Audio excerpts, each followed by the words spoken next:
going to start by removing the hubcap. If you can't pull it off with your fingers, you can use a little pry bar. Just be very careful not to break the hubcap or damage the rim. Take a 21mm socket and remove all 5 of your lug nuts, and then remove the wheel.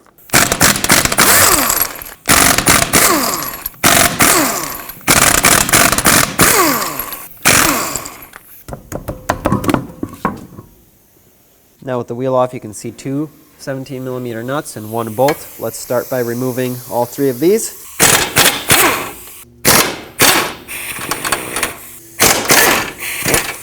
This control arm is now separating from the ball joint, which is exactly what you want, so that's perfect. Now with a 30mm 12-point socket, let's remove the axle nut. Make sure the axle pushes through the hub, which this one does. Now let's separate the ball joint from the control arm, and the way I'm going to do that is with a large pry bar. I'm going to pry the control arm down. Looks like this got stuck in here, so let's just unwedge it.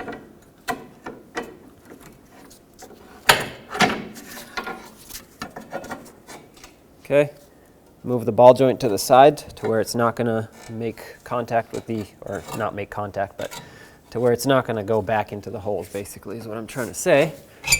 Get your pry bar out. So next I have the wheels turned all the way to the right, so the passenger side. That pushes this tie rod out a little more and gives me extra space this way.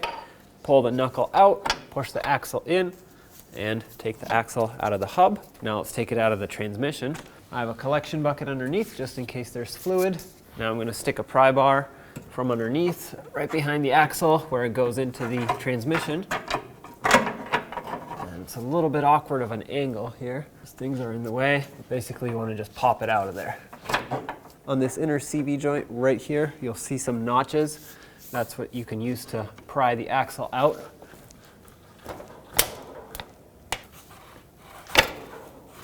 There we go.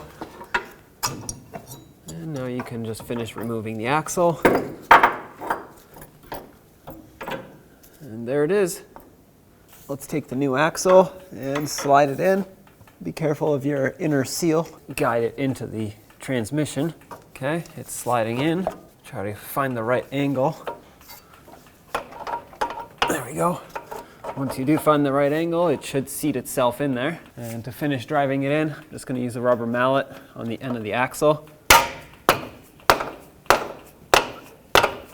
Try to bonk it into place. Another trick would be to go on those same little cutout splines that you used to remove the axle. Stick a pry bar on those and hammer that.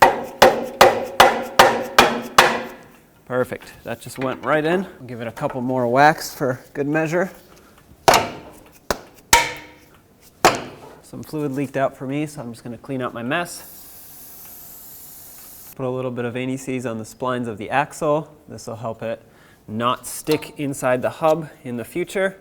Now you can take your new CV axle, pull the knuckle and the hub out, and slide this right in.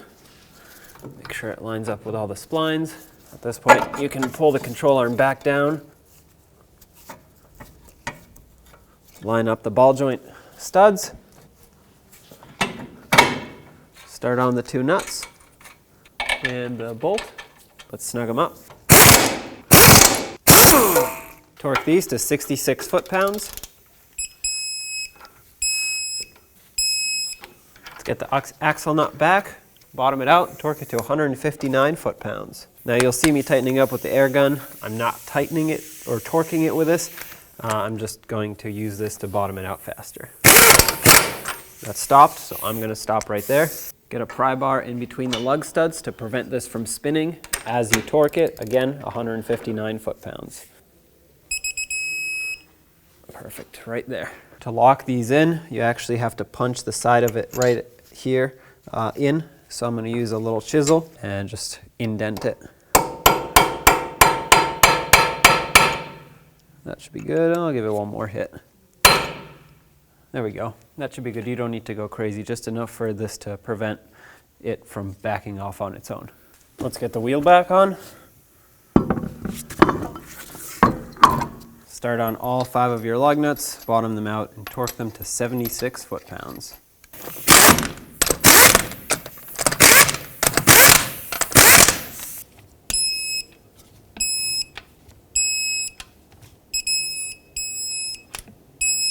let's not forget about the hubcap, and if you are putting these on, if you have them, make sure that this cutout goes over your valve stem, otherwise you'll ruin it.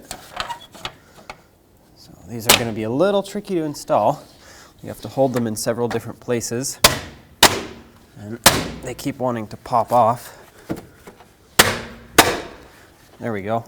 Perfect.